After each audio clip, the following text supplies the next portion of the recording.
Hello, I'm PJ Galati, the director and executive producer of this empowering film you're about to experience. This documentary poses the question, are you doing what you love? I realized several years ago that it's about not letting anything, most of all money, be a reason to do any one thing other than what you really want to do with your life. How I came to be standing here in New York City is the result of my friendship with Keith Blanchard, who's a spiritual teacher and the author of The Divine Principle, Anchoring Heaven on Earth. I used to live in Memphis, Tennessee, making a good living, but not really excited about my future there. Keith and I talked about my desire to leave Memphis, and he brought to my attention the only thing stopping me was my lack of decision. That conversation sparked the entire process, which moved me to New York, put me through film school, and entered me into the film industry. I didn't know how everything was going to turn out, but I made a decision to push forward through any obstacles and be successful in the independent film world. That decision and mindset is why I'm here right now to tell you about this documentary, which is testament to the entire Do What You Love process. I hope today will be a turning point for you and everything that you do.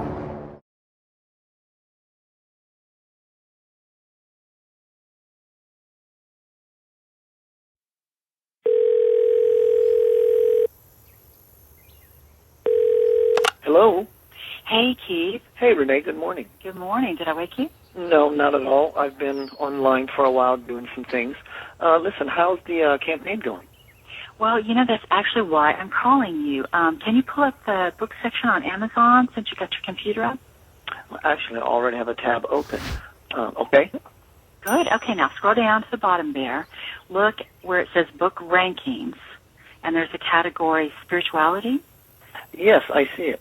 In fact, I see my book cover there. That's right. That means you're now officially ranked as a bestseller in the spirituality category. Oh, wow. Wow, we did it.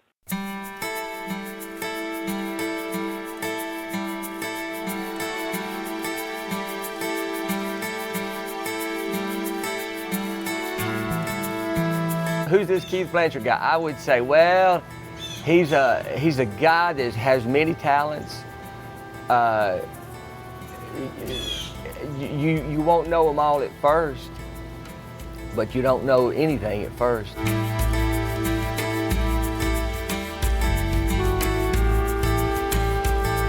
But over time, you'll become to know a friendly soul, an honest soul.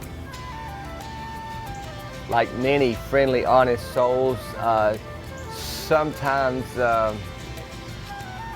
you wonder, but that's a good thing too.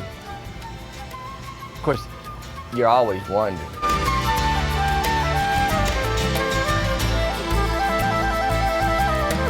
He's been nothing but a good friend to me, personally, all these years. And it's just the beginning, He's a nice guy, real nice, good daddy, talented musician. And he wrote a pretty great book. The Divine Principle is a pretty awesome read,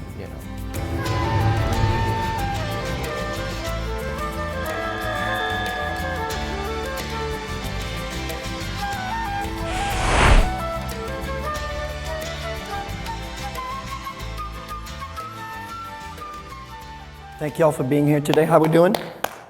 What a great day to celebrate your independence and your freedom. My name is Keith Blanchard. I'm here today to share with you my passion. I'm Steve Lancaster, interviewing Keith Blanchard, author of The Divine Principle, spiritual teacher. Keith, what a great spot here by the Mississippi River to be enjoying this beautiful afternoon. It's fantastic, fantastic weather. It's a nice day. It's warm, but the scenery is just gorgeous. Keith, I think about the Mississippi River as a source, flows all the way down towards your home there in Houma, Louisiana. I never thought about that, yeah. It's interesting because I'm sure you'd like to talk a little bit about the source of your inspiration for writing The Divine Principle and some of the spiritual truths you've received even from childhood on. Could you talk a little about that? Yeah, absolutely. Since I was a kid, I had this insatiable appetite for finding out any information I can find. And as a little boy, I wanted to know the mechanics of the universe, why things worked the way they did, and what was my role in all of it. What can I do to further my role? Human. Keith truly embodies humanity. One word to describe Keith would be genuine.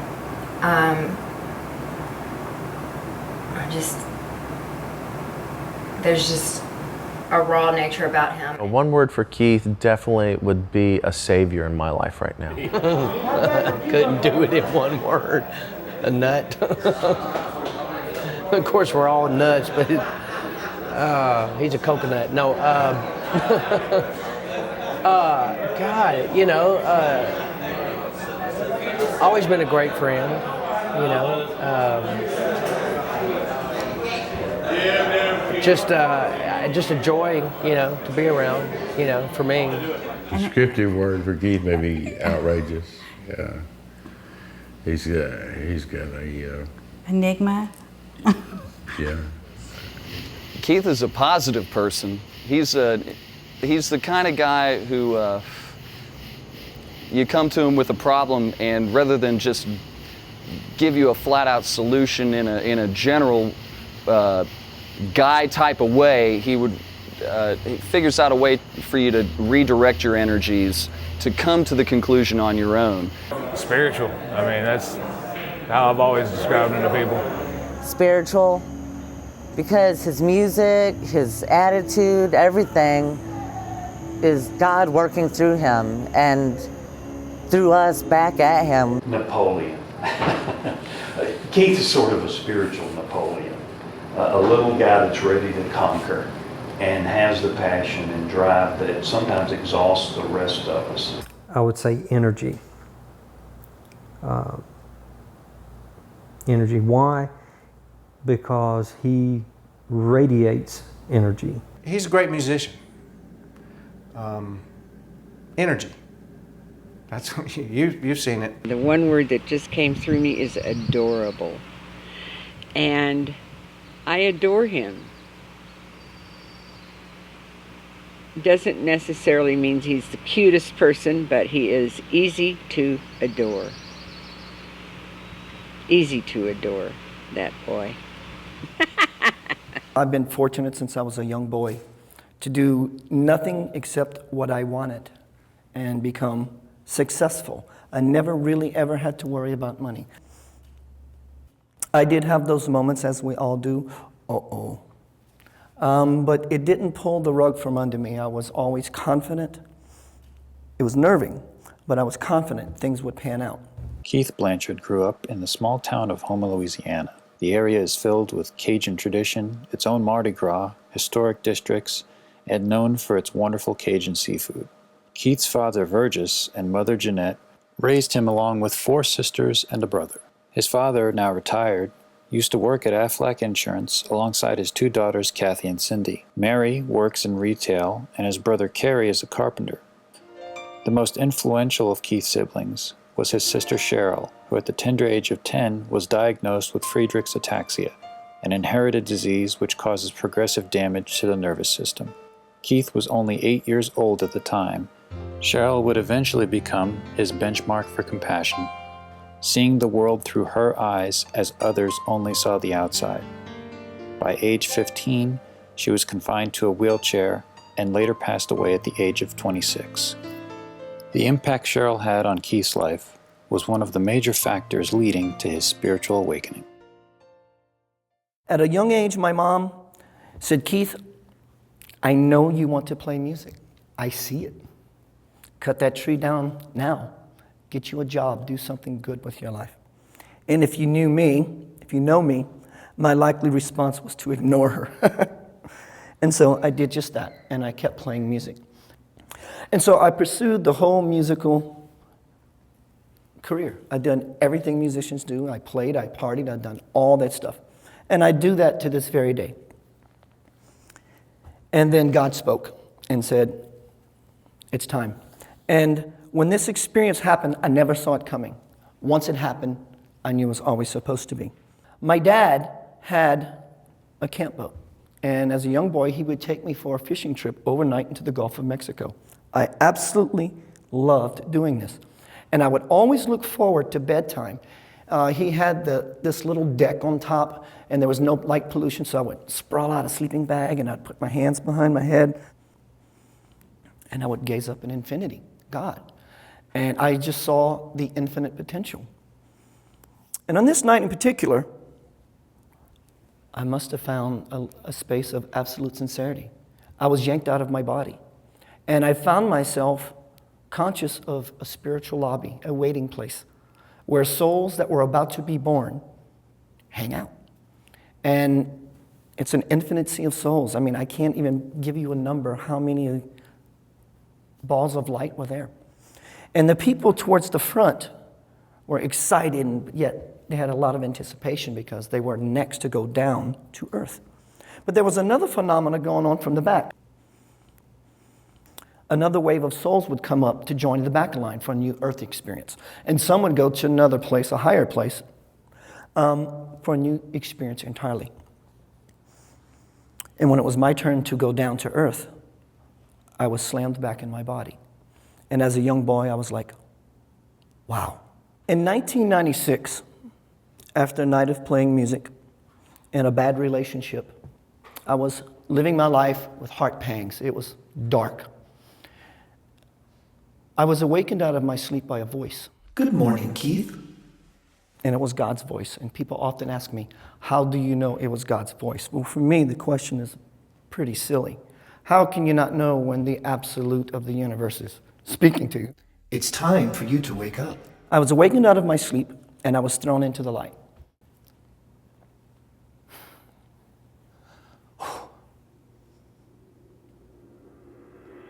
And I'm grateful.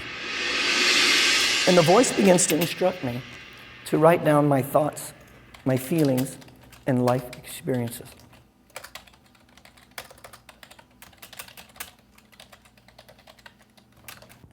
And for 8 years, this started taking shape in a book that I've written called The Divine Principle. My favorite place to be is with my little boy. He's a great kid. He challenged me here and there, but he is just a phenomenal boy. Why? That's something that only parents would know.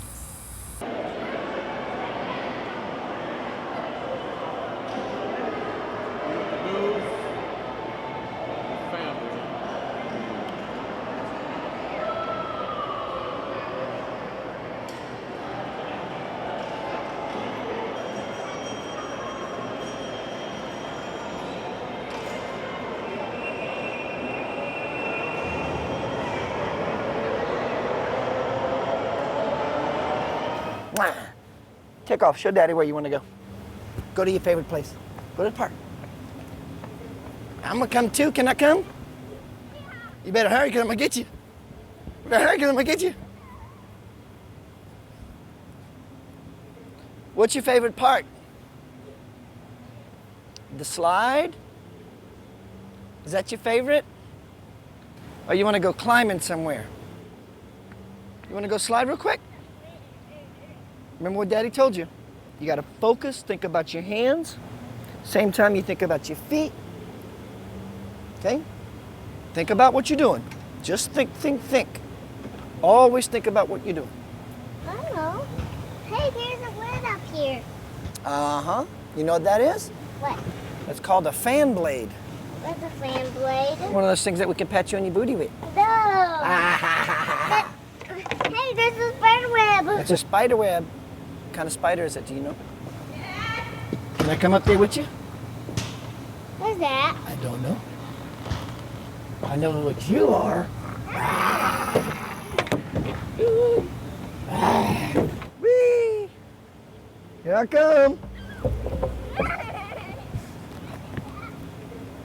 You want to go to the big park down the street? And the ducks and the lake. Whoa! Hey, Sky, look over here. Can you sing a song for me? Twinkle, twinkle, little star, how I wonder what you are. Up above the wheel so high, you're diamond in the sky. Twinkle, twinkle, little, how I wonder what you are.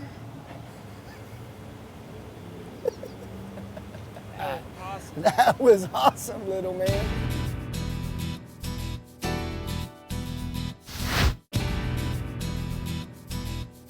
Later in life, I found myself still pursuing a spiritual path.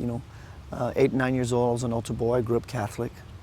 And about 14, 15, I was seriously thinking of becoming a Catholic priest. My dad puts the guitar in front of me, and so bye-bye spirituality. So I lived the life of a musician. I didn't think at the time that my music and my spirituality were compatible, and I began to realize over a course of many years that they were actually the same entity. And when I started putting these two together, my life, my path, it started to unfold. But I think what spawned the divine principle was a set of questions that existed inside of me ever since I was a little boy. There were 4 basic questions. Where did I come from? Why am I here? Who am I and where am I going? And though these questions ever since I was a boy wanted an immediate gratification, an answer, little did I realize they became the unfoldment of my life. If you find yourself wanting to connect with Source in a conscious way, and what you are doing is not working, you have to stop doing those things. If there are things that you are not doing, maybe you should incorporate those things. And I think the divine principle sheds light on things that you should be doing, could be doing, to help you become consciously connected. There are certain techniques, there are certain rituals, but most important, one has to become clear. You have to learn how to go inside of yourself and remove blocks, that which is stopping the soul's light. The deepest fear you have is the first filter that stops the soul's light from coming through. And so all fear is basically just walls, obstacles. You can't go around them, you can't go over them, you have to go through them. And in so doing, you disassemble the block, and then the energy starts to move. And next thing you know, you become a little intuitive, and then you become more intuitive, and then you start seeing things as the unity that it is, and you start taking responsibility in such a way that anything that ever happens to you, you see it as an expression of yourself. Love yourself, enjoy your life, live your passion. If everyone would live their passion, there would be peace in the household, and that would become the base, and everybody would build off of that. You would not come home stressed from work and then take it out on your loved ones who live in the house with you. Imagine this in a neighborhood level, city level, national level, global level. The world could literally shift overnight. It's a simple dream, but it can happen. Keith, it's interesting. While you're speaking, an enormous barge is passing by, and we see that while this river is flowing, it's a benefit of transport to so many things and networking of so many supplies and distributions. How is it a person can tell that the source is really flowing in their life? Very good question. Synchronicity, when life begins to happen in such a way that it becomes one of least effort. You have an intention for something grand in your life, something magical, something spectacular, and you get a phone call out of nowhere. Or you run into someone that you haven't seen in years that you were talking about day before yesterday. It may not be that the person or the manifestation is the message. Maybe the fact that the synchronicity happened in and of itself is the message. That the higher language, the higher reality is just trying to get your attention. So, now we got your attention. It's just about being present, which creates an awareness, a hyper awareness. Just because you and I are having this conversation, I see the cameraman, I see the trolley, I hear the boat behind me. So I'm expanding myself by using not only my senses, my peripheral senses. And so training yourself to use these faculties, you can begin to recognize things you would have not before. So for me, it's now easy to see when I'm in the flow. You're either in the flow or you're not. You can call it what you like. There's only a source of well-being in the universe, and you're either in that flow or not. I had a fear of diving off the high diving board. All my friends were doing it, and I wanted to do it so bad. And I never mustered up the courage to do it. And I'm thinking, how could they be having so much fun with something I am so scared to death about? And finally, I decided today's the day. And I'm climbing up the ladder and I'm sweating buckshot. I'm scared. And I get on top and just standing up there and seeing the expanse and the water and how high I am. 1, 2, 3. And I stop at the end of the board. 1, 2, 3. And finally I just said, heck. And I just jumped. And it's very analogous because when I hit the water, I realized I didn't die. And wow, that was fun. And then I'm pushing people out the way to get up there. So it's a metaphor. I mean, it's a fear. The fears that we have, you got to climb up the ladder and just dive in. So as I said before, fear is not something you can avoid. It's something you have to move through. You can't go around it. You can't go over it. You have to go through it. It's like if you're standing in a room and the room is blue, for whatever reasons you don't like the color blue, and you want to paint the room, you can't do that from outside the room. You have to go in the room to change it. You have to go inside to change whatever it is that you're afraid of. You can stuff it down with medicine. Bad idea. If you bring it up and let it be invited into your life, process it, you're done. It's no longer a part of you. No longer brings you headaches, no longer brings you trouble, no longer brings you disease. Keith, could you advise people who sometimes get frustrated with so many different passions? I know you're writing, you're creating music, you're raising a son. Any advice on how to prioritize passions, what to do when passions seem to conflict so that you can live your passion without a collision course? Sure. I understand the transition of practicality to jumping off the cliff. I mean, some people do it with absolute faith and they do it nicely. And some people do it and it's a disaster. And I'm not trying to put fear into anybody, but you need to check yourself. Do you really believe that you can fly? If you do, by all means jump. But it doesn't mean that you can't jump off the cliff with a glider. You can still fly. You may need a little apparatus, some training wheels, but still jump and still jump into your passion. One thing about living your passion, you can't live your passion laced with fear. It's not your passion. You doing it laced with fear is just going to create that in your life. You have to be passionate about living your passion. And it's, I can tell you all day long how to do it. I can only show you the door. You have to open it. When I lived in Louisiana, I was coming out of a night's sleep. And I found myself out of my body looking at the sewing machine that was in the room. I was just standing there staring at this sewing machine, asking myself, what am I doing staring at this sewing machine? Behind me, but yet above me, was Jesus, and I could see him. And he mentioned one word to me 3 times, and the word was Yam. Yam. Yam. And I started rising to the ceiling. And what my present state of awareness of spirituality, which was none, I was Catholic. I wanted no part of that rising to the ceiling stuff with Jesus. So I forced myself out of that and slammed back into my body and woke up and went, whoa. Years later, moving to Memphis, when I first got on my spiritual path, my mentor, Mike, I told him this story, and he said, what did he say to you? I said, he said the word Yam to me. He gets up and he goes to the bookshelf, and he pulls out a book on chakras. And he showed me the sound of the heart chakra, and it was Yam. That was it. I was on my spiritual path. That was the defining moment for me. Everybody here, anyone here living their passion? Show of hands. I'm living my passion. And I'm doing that today by sharing with you.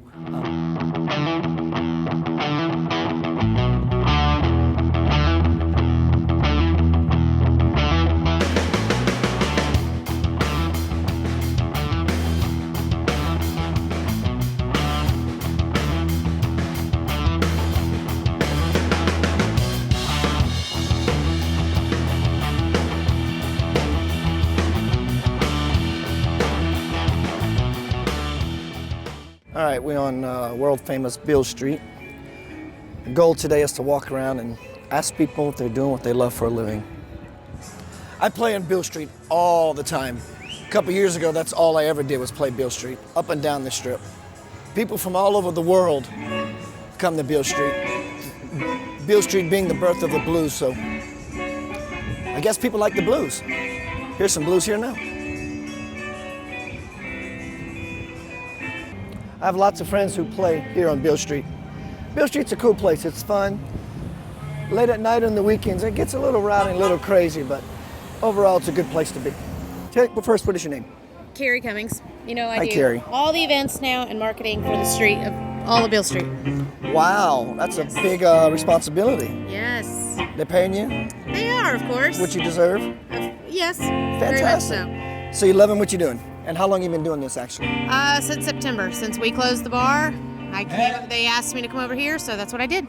If you had the opportunity to do anything else, would you do anything else? Yes. What would that be? Spend more time working on, this is an honest truth, working on my charities and doing more like outreach stuff. That is what I would love to be doing. So do you have that in the works? Well, I got to get all my bills paid off first before I can start, got to pay off my bills, and then, maybe that'll happen one day. Is it possible that your bills will get paid off if you make that shift?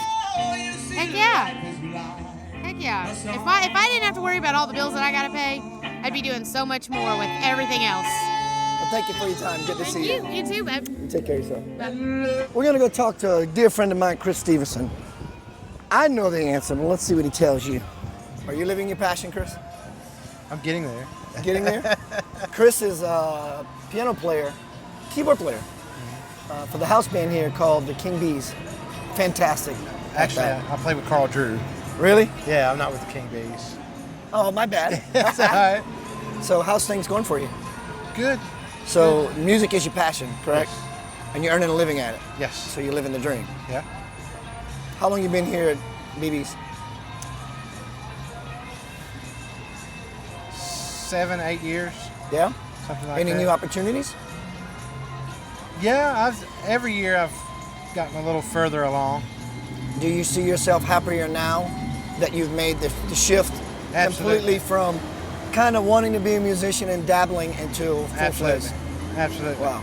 You feel better inside, your health is probably better, all as a result of you being present and connected to passion. Absolutely. The reason we're talking to you is we want to find out what you do for a living. Dental hygienist. Do you like it? Yes. Is this what you would be doing if you had all the money you needed? If you had no need for money, you would wake up every morning excited to be a dental hygienist? Yep. Impressive. Yep. Very happy. The video is called Living Your Passion. Oh, and you'd yeah. be surprised how many people worldwide are not doing that. Oh, no, Because very happy. yeah, exactly. And they feel they can't eke out a living because living their passion. Because I've had people tell me that they want to play with flowers, but they can't do that. I said, well, you go argue with the florist down the street. Well, I'm married to that man right there who's a New York City fireman, so he loves his... He loves his job as well? Yep, I love my job. What's your name? Mike. Hi, Mike. How you doing? Good. You guys here on vacation? Yeah, we are. Why Memphis? I'm a big blues fan, big buddy Wow. guys. So right now our batting average is 50-50. What's your name? Puerto Rican Mike. Puerto Rican Mike. Damn right. What do you do, Puerto Rican Mike? This is it? Well, I do more than just this, but yes, I am the doorman. I am the host. I am the bodyguard. I am everything at the door. I'm the king of the door. Do you love what you do? Sometimes. If I made you a multi-millionaire right now, other than being lazy and going shopping, what would you do every day just because you love it? Well, there'd be like I'd have about 3 different projects. One, I'd get this movie that I'm writing right now filmed called 3 Broke Brothers in a Dream. I get that distributed and put out. We already did a movie once called Deal with the Devil here in Memphis that me and my partner finished and wrote. We did about 6 short films here in Memphis, so it'd be in the film industry. Yeah, I was born as a promoter, a street promoter.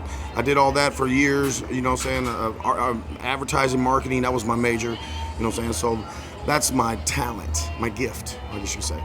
And part of writing and film and television and all that, I've been involved with that all my life. So the television industry, the movies, I didn't make $1 million yet, but we're still working on it. And what's your name? Gail. Hi, Gail. I'm Keith. Hi. I just want to ask you, what do you do for a living? I'm a computer technologist. Computer technologist. Do you like what you do? I do. Do you really? Awesome. What do you do? Just housekeeping. Just a housewife. Housekeeping. The documentary we're doing is on people living their passion, asking people do they like what they do for a living. And the reason we're doing the video is because most people I found don't do what they love, and life is pretty bad for them. So there's no happiness. So you love what you do. You would do it every day just because, even if money was not involved. Well, it's not much money, so yeah. Well, fantastic. Guess so. That's fantastic. And I live exactly where I want to live and exactly the house I want to live in, so I'm very happy. Wow, congratulations. Thank you. And thank you for talking with us. We appreciate it greatly. What's your name, my friend? I'm Sonny James. And what do you do? I want to build streets and stirring. I want to give information about the street and the downtown surrounding area. So you give information to the tourists from Beale Street? Not necessarily just tourists, anyone. Anybody that doesn't know where they want to go, what they want to do, things of this nature. So here's the 58 years big old. question. Do you like what you do? I can't think of anything I would rather be doing other than getting paid for some of this information. What if there was no money involved? I'd do it. What would you do? This? I would do it anyway, because there's a lot of people that don't really know Beale Street, that really needs to know more about Beale Street. They just come down and take pictures of just the life. They don't really know any of the history of Beale Street. So I enjoy giving people So you're actually an important man to this area. Not in You're keeping the spirit of Memphis and the history of music here alive. I do my very best, yeah. So you love it. You love it. I like what I do, yes. Love is a very strong word, yes, I do like it. Passionate about what you do? I'm compassionate. You take what you do very seriously. I take it very seriously. That's awesome. That's awesome. I could think of other things that would be more financially gratifying. However, as far as keeping my spirit up, it does a great deal to keep my spirit up, because it gives me an opportunity to actually forget about some of the harsh problems that I have and just focus on. At least I'm not lost. I put it like that. A lot of people out here are just lost. They don't know where the heck they're going. They can't find anywhere from here to the rendezvous, or from here to the Civil Rights Museum. At least I know where I am and where I'm going. Hey, can I ask you guys a couple of questions? We're doing a documentary movie. Sure. Very simple process. I won't take too much of your time. What's your name, sir? Steve. Steve, how are you? Keith Blanchard. Judy. Judy. Hi, Judy. This documentary is about living your passion. What do you do for a living? Retired. Wow. So Living you're my living your passion. What did you do back when? Engineer work. Did you like it? Worked at nuclear power plants. Wow. For 5 months. That's that strange feeling. I'm feeling that glow. No, I work until they load the fuel and I leave. So did you like what you did back then? Yeah. Really? And what do you do? I do a lot of work with domestic violence, battered women and children. Wow, you're making a difference then. Try to. Do you like what you do, obviously? I love what I do. And so you would do that if money was not involved and you had... There is no money involved. Wow. How awesome is that? So you are truly living your passion. I'm truly living my passion. What are y'all doing here, just vacationing? Yes. Our book club came together. Well, cool. A lot of us are turning 50, decided to celebrate. So you need to read my book. I'm an author. That's why we're doing this, actually. Oh, what do you do for a living? I cook in a grade school. Do you like what you do? I do. Would you do it anyway if money was not involved? If you didn't have to have money... Well, I'll tell you what, I hardly make beans, so if I wanted to make more money, I wouldn't still be there. Very well. And so if you had no concerns for money, what would you do every day just because you can? Oh, brother. You think about that. Probably read books. Watch television. Well, they're professional I'm lazy. movie critics. So would you say you're living your passion or not? Am I living my passion? No. Okay. Why not, though? What's stopping you? I think I live by the moment, but I don't know that I'm ultimately living my passion. All right. Does that make sense? Yeah, so that's something you can maybe chew on, explore. Yeah, that's right. And what do you do? I work for the state. Do you like what you do? Yeah. Right now I do. Yeah. I changed jobs about 2 years ago and I like it. Very well. You'd still do that if money was not involved? No. And this is not an anti-money campaign. Okay. It's just that so many people have a block around money. I can retire now, so I'd probably retire. So everything's good for you and you're happy doing what you're doing? Yeah. Awesome. How we doing, guys? What are y'all doing here? What would you do when you get? What do you want to do when you get older? Be in a circus or something. Seriously? I'll be a rapper. Seriously? Yeah, seriously. Pursue that. All right, let's go down the line. What's your name and tell me what you would love to do with your life? Okay, I'm Emily and I want to be a doctor. What's your name, sir? I'm Jesse. I want to be a hooker. All right, Jesse, what do you really want to do? A teacher. Sarah, I want to be a CEO. Of? I'm Sarah, and I want to be a politician. I'm Madison. I want to be a journalist. Wow. I'm Elliot. I like to be rich. I'm Harrison. I want to be a psychologist. I'm Kobe, and I want to. He wants to remember. I want to make peace with God and myself. Very cool. I don't believe in God. Okay, I'm Nick. I want to be a teacher. What's your name, sir? I'm Rich, and I want to play music. I play music. That's what I do full time, actually. I'm Max, and I want to be a rabbi. I'm Ben, and I want to be a lawyer. Are you serious? Yeah. Very cool. I'm Adam, and I want to be a cardiac surgeon. I'm Jason, and I want to be a zookeeper. Seriously? Seriously. I'm Matt, and I want to be the president of the United States of America. Everybody we've approached on Beale Street seems to be living their passion. That's very good odds. I wasn't actually expecting that. We even run across a bunch of kids, and it seems like they're kids. They have many ideas. They may change what they want to do next week. Who knows? But I'm impressed, actually, to see this many people doing what they get a kick out of.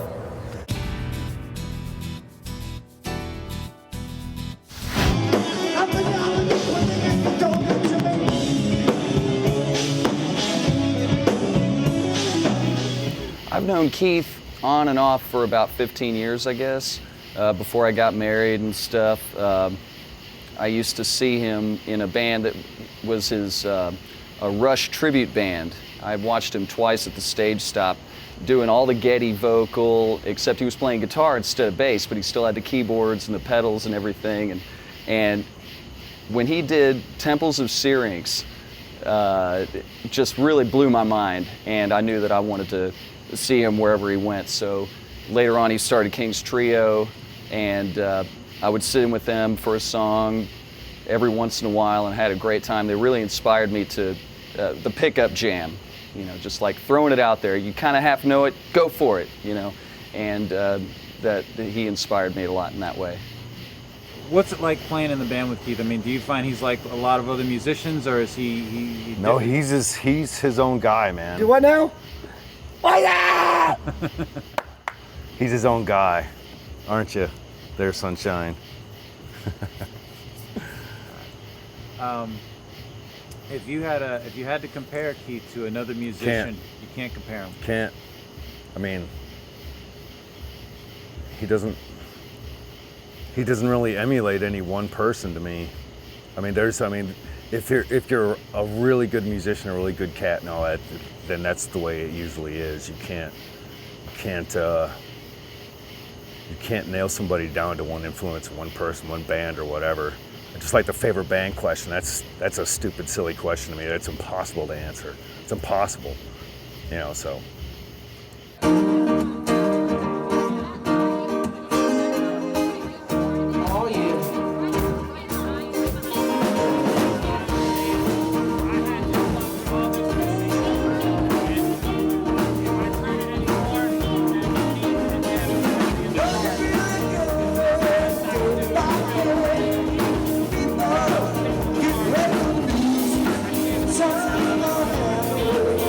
Are you living your passion?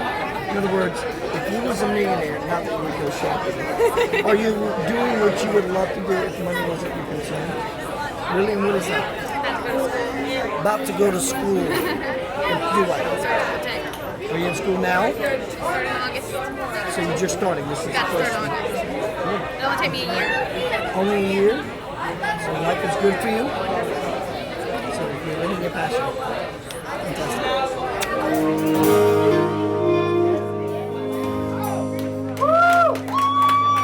Oh, thank you so much. Mr. Keith Blanchard right over there for you. Just got out of jail this week. No. It's weekend. Not on bail, fresh out of jail. It's weekend. It's weekend leave. Oh, it's weekend leave. Sorry. I thought you were out for good. He didn't do it. He didn't do it. But he just, they hung him. They hung him with Oh, it's a work release, sorry. Release the good. Check out my boy here. What's up? What do you do for me? I deal poker. So you like what you're doing? Absolutely. So this whole purpose of this documentary is about my spiritual work, and my point is, the theme of the documentary is living your passion. So you love what you do? I don't love it. I like it. Pays the bills. What would you do if you were What a you guys millionaire? are doing. So why aren't you doing it? Practicing. He's got to practice, he says.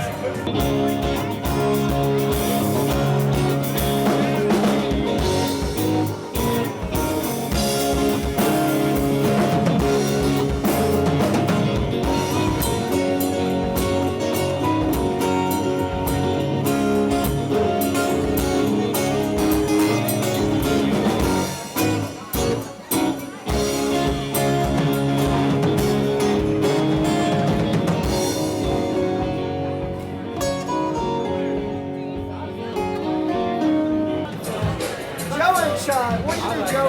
What do you do? I do it all. What do you do? What do you want me to do? How much money? Little money. So what do you do? I'm pipe fitter.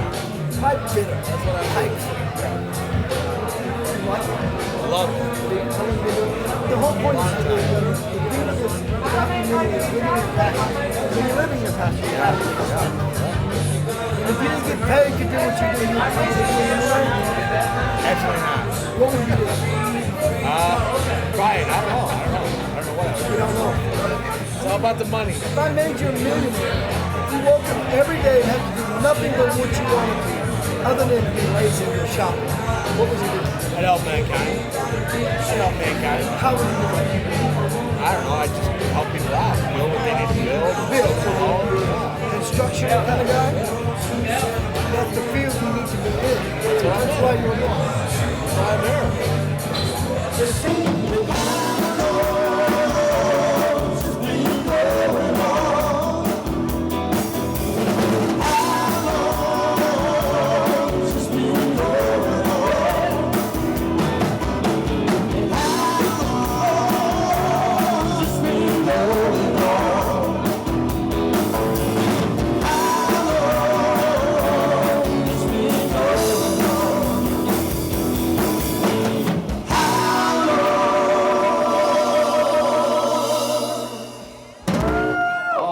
Done that song before. Appreciate it.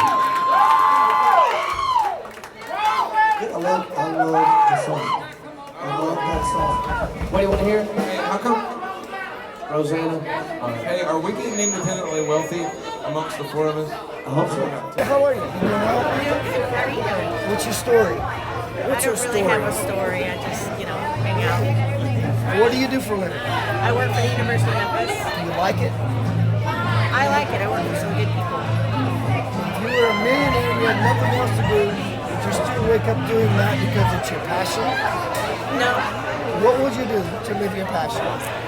If money was not a concern, what would you do every day of your life just because you can? Probably save animals. Why aren't you doing that? I don't know. Because that is the point. It's a rhetorical question. It's for you to ponder. Why am I not doing that? That's the whole purpose of this documentary. Why aren't you living your passion? That's rhetorical. Why? Yeah, anybody's not living their passion. he is. So my thought is, if not to get religious or spiritual, if God is love, when you do what you love, obviously you become the champion. Make sense? Absolutely. Then prosperity by law becomes a natural response. It's our bullshit, our fear that gets in the way. Because we don't think I can be a florist or play with flowers for a living. If you go tell that to the florist down the street, I can't be a musician artist because I can't do it. Then you come talk to me. So consider that. I will. Thank you very much. That was very. She thought it was moving. It is moving. It is. It's very deep. How does it motivate you? I mean, I'm a musician. Right. An author. That's not the normal way of being productive. But it's working. It's against the odds, so to speak. Are you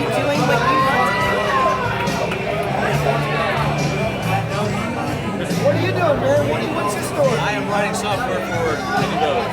And I love it, but I like music too. Are you doing both? I'm doing both. Life's good for you? It's pretty good. Life's good for the story. All right, songs. How does that feel? It feels good. Makes you feel alive. Oh yeah, absolutely. Alive. He's got it. Sit up. Jacob Flowers. Hello. So, let me ask you a question. So, what do you do for a living? I'm a DJ. You love what you do? Absolutely. And if I made you a millionaire every day, would you just continue to do what you love? Absolutely.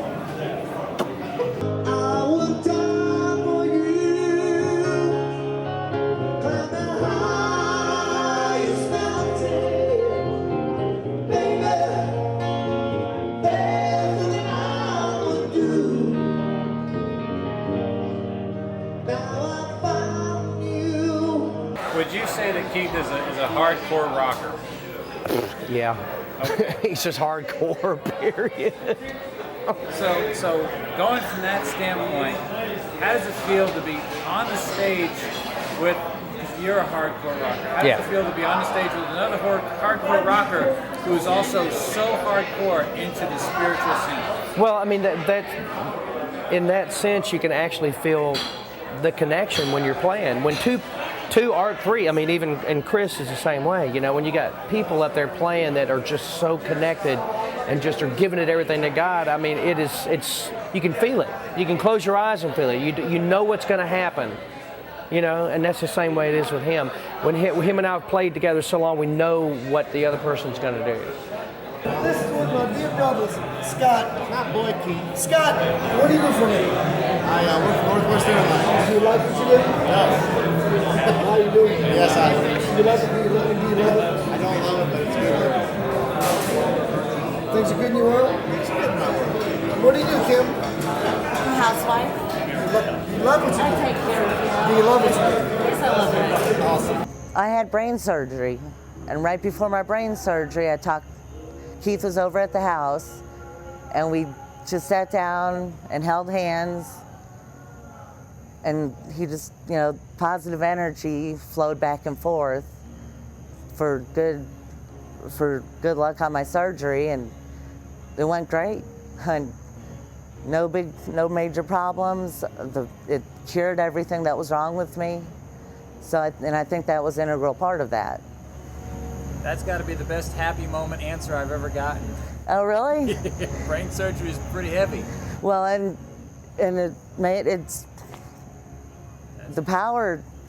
Like I said, it's not small, and that's why this documentary is so wonderful and important. Hi, everybody. This is Keith. I'm about to go into HTV to do an interview for promotion of the books and the Lavender Soul music in the movie.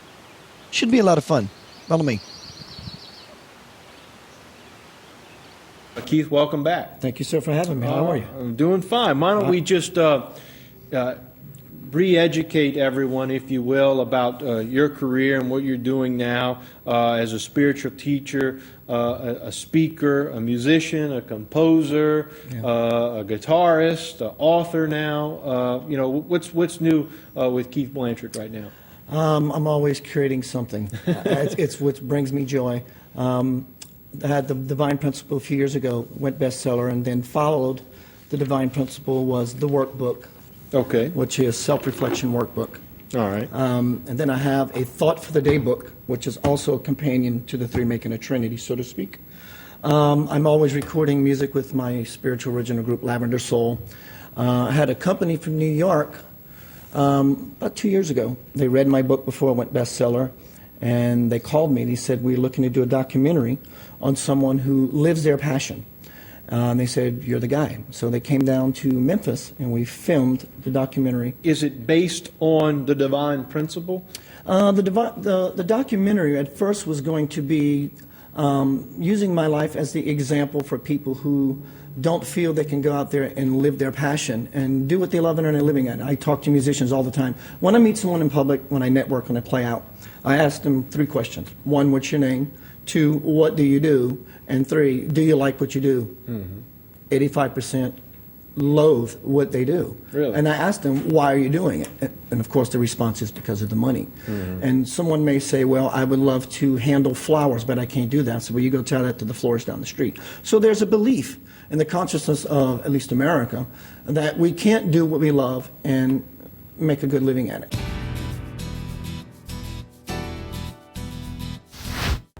How difficult was it for me to take what I received, inspiration-wise, spiritually-wise, when I was receiving thoughts, if you will, from God, and turn that into a dialogue or a language for the common person, including myself.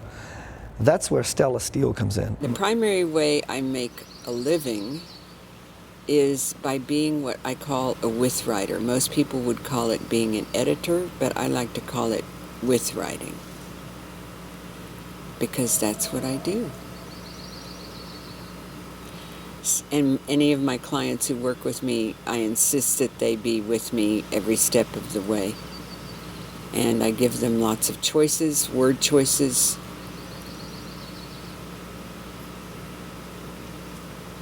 so that they can learn to appreciate the value of the language, how beautiful the English language is, and get their product to work in the best possible way for them and for their audience.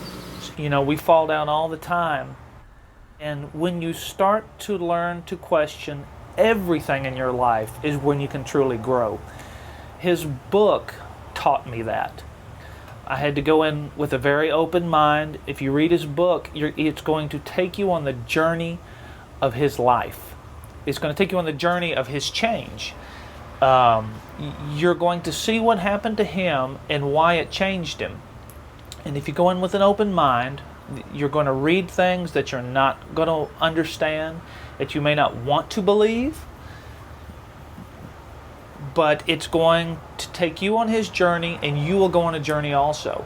And when I came out of that journey is where I went, wow, things aren't the way that I thought they were. I think it's incredible. I think that he's touched on something that not a whole lot of people, I mean, people have tried to touch on, you know, but I mean, it's just like, it's so diverse, you know, and it's just, I think it's incredible. And I think it says a lot of things that most people have a hard time saying. I think it has a lot of very deep truths in it, and I think ones that are very difficult for people to swallow. But he seems to express it in a way that makes it a little bit easier to understand and maybe a little bit easier to accept. But it can be very contradictory to a lot of the things that we've been taught as children, and a lot of the things that are being that are more traditional. He's not really the type that I thought would write such a great book. And he wrote a phenomenal book. And I can see him in his dialogue when he is speaking to the divine. And just, it's absolutely amazing. I mean, it's for a matter of fact, before finishing it, I even started applying some of the stuff like in the clarity chapter. So, and it started changing things in my life. Didn't realize I was putting such a good positive karma out there, but so much positiveness was coming back to me. Offers were coming to me, extra jobs were coming to me. It was just, as I had told Keith before, I was like, I'm not even through your book, and already great love is coming back to me. It was absolutely amazing. I think it'll be a great gift to so many people, and it's very timely. Especially right now with everything going on, people they're so fearful and they're looking for answers, and they really can't get the answers they need in most of the churches. And so I think it'll help them find the answers within themselves and give them a lot of peace and comfort. And the fact that Keith is a regular guy, he's a regular guy. And can relate easily to anyone. as he's taken his message out, I think is very significant as well. The economic meltdown of the country continues, and people are afraid, but his message is to look within, don't look without. Your support's there, always has been. We just, forget to look, forget to ask. Where did I come from? Have you asked yourself that very simple question? Where did I come from? It seems pointless, but it's the intention behind the question that will generate the response. Where did I come from? We were taught as children we come from our mothers and fathers.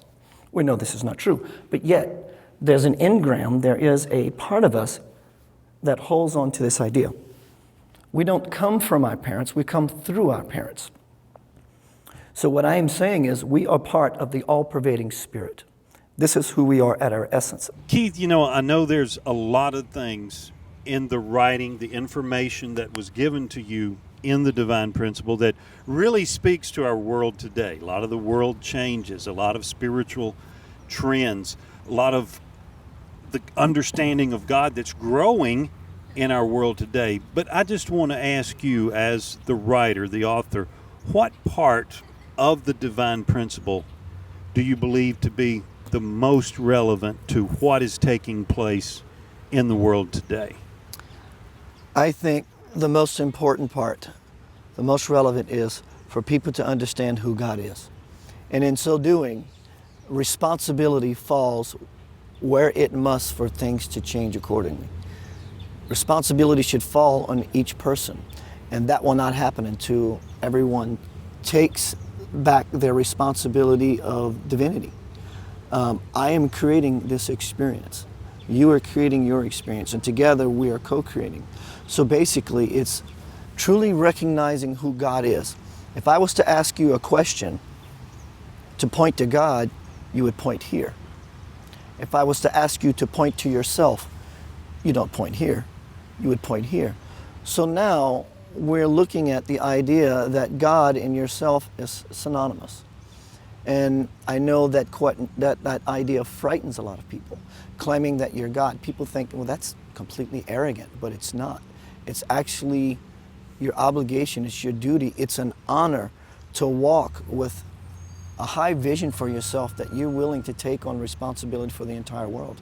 And in so doing, what we call God grants you power to make that change, to make that difference.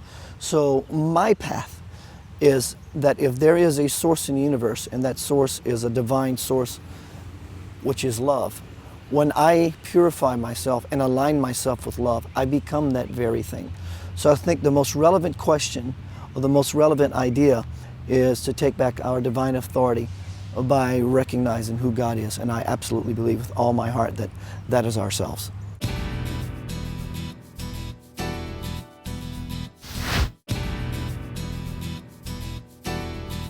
It was the gateway that changed the way I think of creation and God. That's what his book's done for me.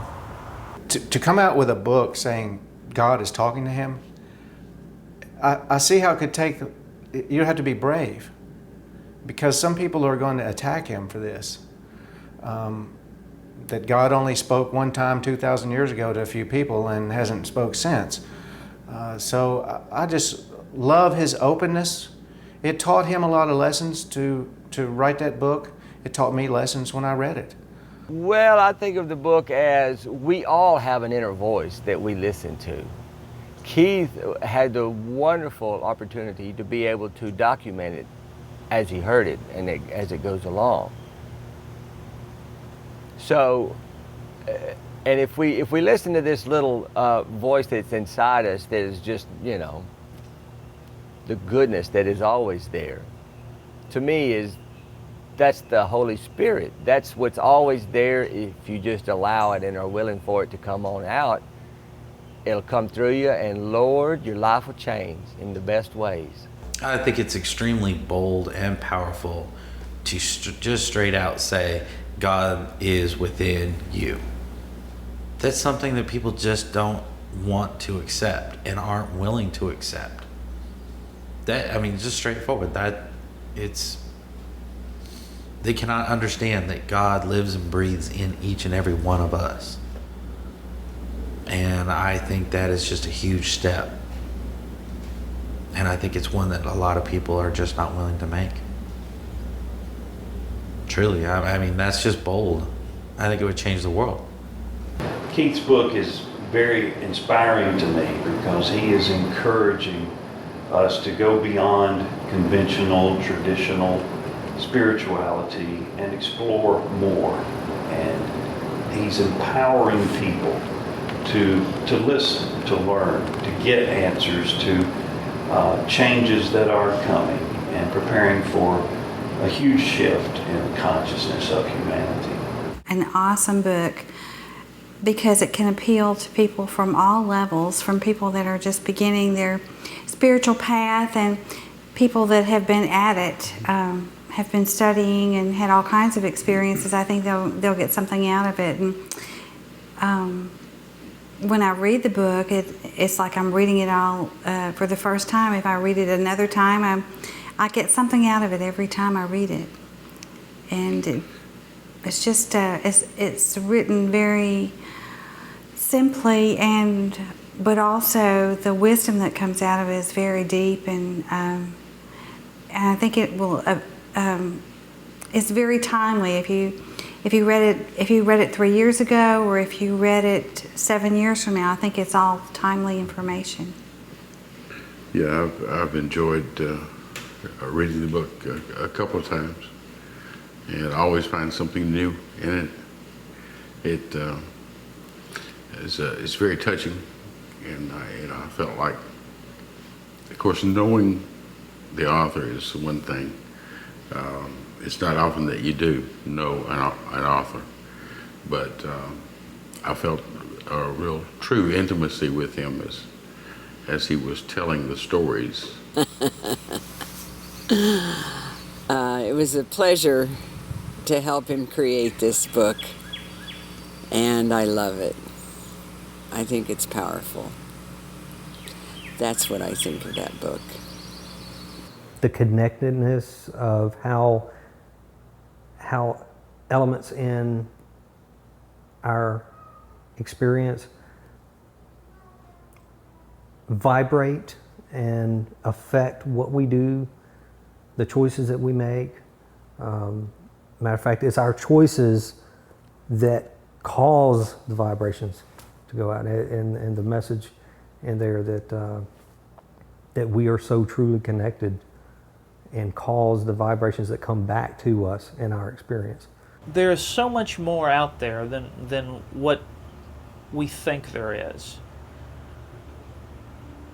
Drop the definitions, open your mind when you read the book, and search for real truth and real meaning. In that truth and meaning, you find happiness. So the message in the book is, this is my journey, and this is what changed me.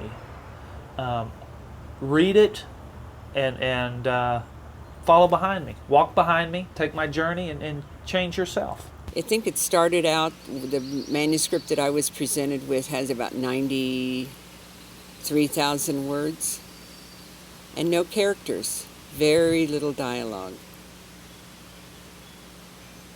And the same idea was expressed at least several times, and sometimes more than several times. And my philosophy is, if you express it once or twice powerfully, you don't have to keep repeating yourself. And another thing I believe in is dialogue, so that by the time we were finished, the book was basically half its size, and Keith was much more of a character, and God is much more of a character. The voice, the visitation, Keith's new friend, became alive in the book, as opposed to describing what was happening. We were able to put into conversation what was happening. And again, I must say, he went right along for the ride. Once Keith saw what was happening and how it was taking shape, he knew, as God would say, and it is good. I think Keith wants us to look and see, to explore. I'm not sure Keith is wanting us just to receive him as some sort of guru or even elite spiritual teacher, although he is part of that. But I think he wants to empower individuals to explore their own spirituality, to be connected with the source of truth that enlightens everyone. And with that, you can read Keith's material. You don't necessarily have to agree or disagree with everything involved, because you understand he's not trying to enlist you in some group or club. He just wants to stimulate your thinking and your interest in different areas of spiritual understanding. That your passion is out there, that I think his message is to help other people find their passion, to find that happiness, what it is that they're here for, to answer that question, why am I here? It's a very simple question, but probably one of the most difficult to answer. And I think Keith's message is there to help people to answer that question, to delve into why am I here. I feel that Keith's message, the first thing that came to my mind was hope, and that just sounds corny, but I mean, he gives me hope. And I don't know, I think there's a definite shift, and people are becoming more aware of it, and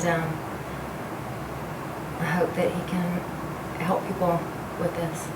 Overall, I mean, there was so much that you could take in that was motivating, captivating, spiritually uplifting. There was so much in it. But the underlying message that really, really sunk with me is everything has energy around you and it affects how you are. But to get the right effect from everything, you've got to put something out there. So the overall line message that I really truly walked away is love begets love. And it does actually, it really does. If you put it out there, it comes back, and it'll come back tenfold, more than you ever thought. I think Keith's major message, especially in his book, is to realize that there's a God inside of each and every one of us, that God lives and breathes through us, that we're not just some separate child. We're not separate as far as like being separate. We are actually a part of the whole being.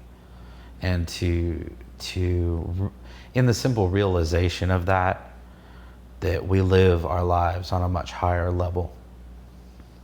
And I think we would appreciate and respect ourselves more and treat ourselves better as individuals and each other if we really come to the realization that each and every person is God interacting with God, you know? And I think it would make the world a completely different place if we could all really actually open our minds to that concept. And I think that's the major message that Keith would like to bring home and share with people the most, you know? And probably, in terms of what the significance of the book will be to the world, I'm probably not the best person to ask. I myself have not particularly, I'm very instinctive and intuitive and reverent without being a student or a reader or a seeker of a philosophy that suits me. If it suits me, it suits me. If it doesn't suit me, I don't give it another thought. Keith obviously has. He is constantly pondering.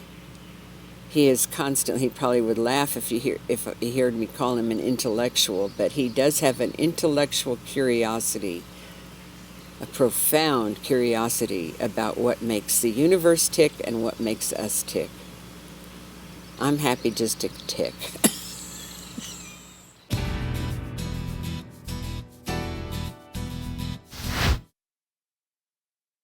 Keith, I've enjoyed our discussion comparing the Mississippi River to the divine source, the divine principle as it flows. You and I were just discussing, doesn't really matter where you get on, just so you get in the river and let it carry you. Yeah. Keith, in your life, where'd you get in the river? What got you started in this spiritual motivation? Watching my sister who had a neurological disorder. I guess it's neurological. It's Frederick's ataxia. She had a condition of the nervous system that was deteriorating over a period of years. And she taught me compassion. Her way of life, the life she chose this time around, taught me compassion. People would taunt, people would tease, people would criticize her. And it crushed her, and it crushed me. And it helped me to realize that it's just not the way you should do things. And it's not only not the way you should do things, it's just absolutely wrong. And she was my greatest teacher. She taught me compassion. And that compassion is with me to this day. It's probably the reason I'm doing what I'm doing. She was definitely a big inspiration for me. My father's probably one of the greatest men I've ever known. Selfless, hardworking, responsible, supportive. He's a good father. My mother, great. She raised 6 children. My family is a lot of my strength. It's a lot of what inspired me.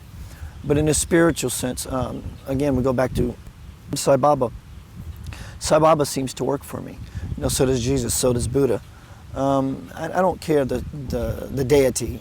The truth is truth, even if it comes from a child. But Sai Baba works for me because it's now. Jesus was 2,000 years ago. That was then. It doesn't mean Jesus is not present here now. But Sai Baba works for me. It's the appearance. It's here now. It's the teachings. You know, you don't just acquire 150 million plus followers because you're nobody. There is a serious light there. And my journey to India, to see him, I was convinced of that. I felt his presence. I seen things that people will never see manifest in front of me. And those same people wouldn't believe me if I told you that they did. But these were my sources of inspiration. But I find inspiration in everything, actually. The gurus that I have followed that have given me direction and shaped my direction, helped me shape direction. Sai Baba for sure. Jesus for sure. Just a few moments ago, Keith, you and I were observing the many cross currents in the great Mississippi River, yet they still go in a same direction and with the same force. I know, Keith, you've had experience with Sai Baba. An amazing thing to me is that Hindu, Muslims, Christians will come to his teaching center. I think there may be a comparison there. Even though we may have different traditions, little different currents, we can still work together for a greater world in tomorrow. Could you comment on that? When I was in India, there was people from all faiths. Actually, their faith was just a way of identifying who this group of people was, because when I was on the ashram, none of that really existed. Maybe certain garb that they wore would let you know from what part of the world they were from and what might be the particular religious path they walked. For me, Sai Baba is what God looks like in the form of a human being here today on this planet. He was here in the late 1800s, came back in the early 1920s, and he's going to pass again shortly meaning a few years hence, and he's going to reappear again as his third incarnation as Prima Sai. Prima means love, Sai means mother, and that will be considered the second coming of Christ consciousness. This is going to be like 2030. Sai Baba for me is an avatar, which translates to a divine descent. Jesus, Buddha, these people were yogis. They, over the course of their life, became one with God consciousness.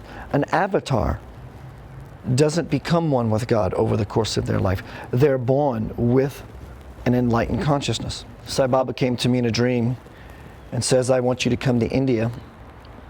And of course, my human logic kicks in and says, when will I go? How will I get the money? How long shall I stay? Sai Baba taps me and he says, you leave all this to me. So I wake up the next morning wondering the same things, and I realized that Sai Baba said he was going to pay for the ticket. Well, a week later, true story, a week later I get a phone call from someone I've never met. She says, "Hi Keith, my name is Debbie. We have a mutual friend, and I hear you want to go to India. Is this true?" And I said, "Yes, this is absolutely true." She says, "Well, I'm a flight attendant, and I have some companion passes for the year that are about to expire, and I would hate to see them go unused. Would you like one?" So I take off to India, round trip, first class, for 2 weeks. So my trip to Sai Baba was perfect. I didn't get shots because it said that you should be inoculated for different diseases that you may be susceptible to. And I chose not to get vaccinated. My intention was not to go there to get sick. And I had a grand time. I met people, beautiful people from every walk of life, every continent, all over the world. It was just magnificent. I had the opportunity to see this little man, 5'1" man of towering divinity, do the most phenomenal things in front of you. And this is not an exhibition, mind you. He's not trying to show off. Everything he does is for a reason. Maybe it's to get your attention. Maybe it is the wow factor. Maybe you need the wow factor. What I'm speaking about here is this man has the ability to manifest objects at will, out of thin air. I've seen this. I've seen him change the weather. He's telepathically communicated with me many times. So my trip to India to see Sai Baba was magnificent. Words only tend to soil the glory of the experience I was fortunate enough to have. This is called a japamala. I got it when I was in India seeing Sai Baba. There's a long story behind this bead, and if you want to know more about it, feel free to email me and I'll send it to you. In short, I was in the temple, the mandar, early in the morning, and I bought a japamala, a jade one, and Sai Baba passed by me and he skipped right over me. I asked him to bless it, and I was kind of disappointed. Later that day, when the darshan, blessing of a holy man, was over, I went outside the ashram, which you're not supposed to do, but I did. And I found this beautiful japamala. And I was attracted to it immediately for whatever reasons. I just knew I wanted it. And so I took a nap that day, and keep in mind, you know, back in the States, I've always took my daily nap. That's like vitamins for me. But the whole time I was in India, I never got sleepy. But when I bought this bead and I got back inside the ashram gates, I started to become drowsy, not because I was tired. It was as if something was inducing sleep. I lay down and had the most phenomenal experience with Sai Baba. He told me some prophetic things that have happened and that are going to happen. And when I asked him to validate that what I received in my dream experience during this nap, he did. I said a prayer sitting in the beating hot sun for hours, and the prayer I asked was, I need to know if my interpretation of what I'm experiencing through this sleep with you is valid. And when I get to the mandar, waiting for Sai Baba to show up, this little man sits in front of me with a tag, an ID badge that was turned around backwards, and it said, valid 2000. And the story goes, there was just more things manifesting around this idea of him proving to me that what he told me prophetic-wise was true. When Sai Baba comes in, he turns around the other way, and I said the prayer one final time. I said, I need to know if what I'm experiencing with you surrounding this bead and this prophecy is valid. He turns and stops what he's doing, comes directly over to me, and he validates me by blessing this bead. Why didn't he bless the first bead? Maybe it's because of this whole unfoldment. When he touched me and blessing the bead, I saw not only myself as the little me looking up at him, but I also saw myself through his eyes, the bigger me, looking down at my ego, personality, human self. And in that span, momentarily, a couple seconds, I literally saw the birth of the universe. I saw infinity. And I start to become so emotional, I had to leave. Not because I was ashamed of being emotional. I just didn't want to be a distraction for the others. But there's a very major unfoldment and prophetic event surrounding this bead. And it's a power tool. It gives me a reason to feel in my power. And so once I realized that I have a role in the universe, I was wondering what God is, where God is, what does it look like? And somehow, I wasn't fully conscious of it, but I knew that being I was looking for was me. The next question is, why am I here?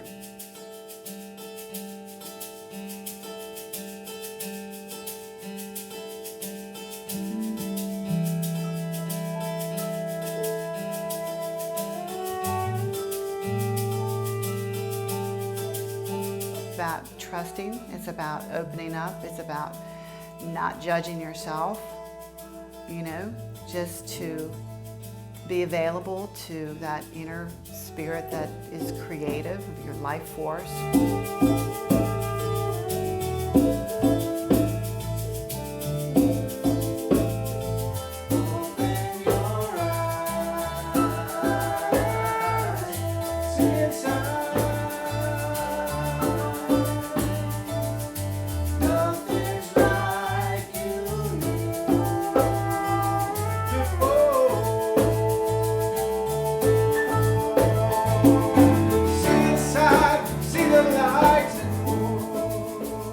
The goal for the group would be to get our message out on a bigger scale. We would love to play any denomination, church or non-church. I'm tired of the separation of all the religions, all the people. I mean, look at what the separation has done for the world. We are destroying ourselves and it. And maybe we'd like to have the End Separation Tour.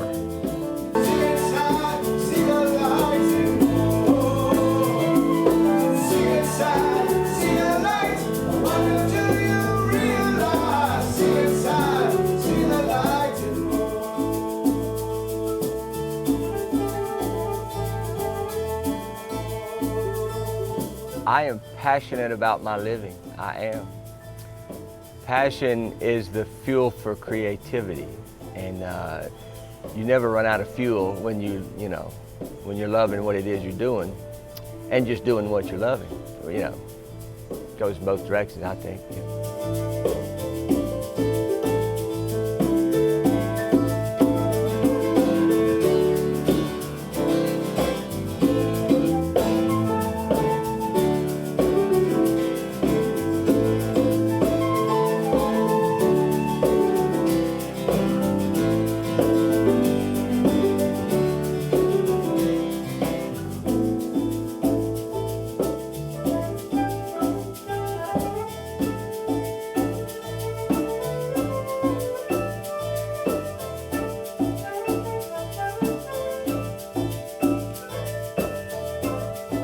To me, I think Lavender Soul, as a group, we all have this connection, and we call it spiritual. We call it this spiritual connection that we have. But because we have that connection, we are able to connect and talk to other people. Mainly, I think, because we feel that the music flows. And I think that's what people are attracted to. And it's not, it's not giving birth to a kid to listen to Lavender Soul. And I'm going to a big extreme there, but it's you can listen and you can enjoy the way we are talking to each other, and beyond words, we have the notes, and beyond the notes, we have spirit. Here you go. Blessed. Somewhat surprised, excited, motivated, full of fire, scared. Not scared of the message and not scared of the presence. Scared of how my life was going to unfold from that point forth. I mean, what do you do with such things? I could have chose not to walk this path. I mean, I could still be a spiritualist and be quiet. That's not my nature. I wanted to share the joy and the excitement and the life energy that was coming through me for this period, a part of me felt special. I felt above and beyond everybody else. Not in a horrible ego way, but you know, you have to understand, it's a trip. I mean, what do you do with that when you never had such energy come into your life? I mean, one, it does elevate you spiritually. And so it's a natural response to feel yourself rise. And so, but I knew that was not my path, was to take that on with a soul and head. But, you know, it was a process. It still is a process. I no longer see, and nor did I then really see myself as better than anybody else. You know, how do you swallow such a pill? But, I mean, for anyone, actually. But, you know, now it's just a part of my everyday life. I hear God talk all the time, and it's not necessarily in the Moses voice with the burning bush kind of voice. It was never like that for me. Kind words out of someone's mouth is God talking to me. Beautiful sound on a stereo. Sweet smell of a flower. So I hear God all the time. But surprisingly, when I was sleeping and that voice spoke, like I said in, I think, another interview, not only did I hear what it said audibly, I smelled what it said, I tasted what it said, I could feel what it said, I could see what it said. It was in everything around me. I knew the molecules all around me. I knew what they were doing, where they came from, where they were going. It was, I think they call this a supraconscious experience. But now I feel just blessed. And I want to extend that blessing to everyone I come in contact with, provided they want to receive it. We had a gathering today with Lavender Soul for the documentary, and one of the songs that's going to be in the movie is See the Light. Sky, sing your version. Sing it sad, sing it proud, no more. Sing it again. Sing it sad, sing it proud, no more. Good boy.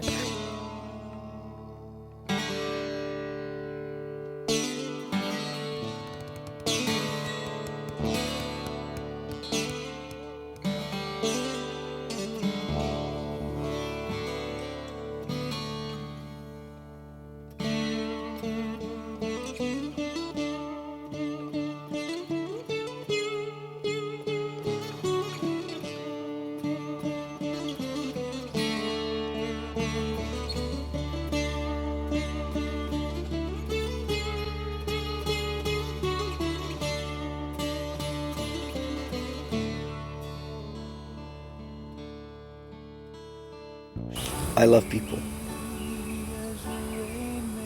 I love God. I love the place that I live on this planet. I so want to grow. I so want to help people grow. I want the world to have peace. I see the world having peace. It's because I'm taking responsibility and I'm taking charge of that job, or at least my part of it. It pains me to see people in pain. I've learned that lesson from my sister, who taught me so compassionately.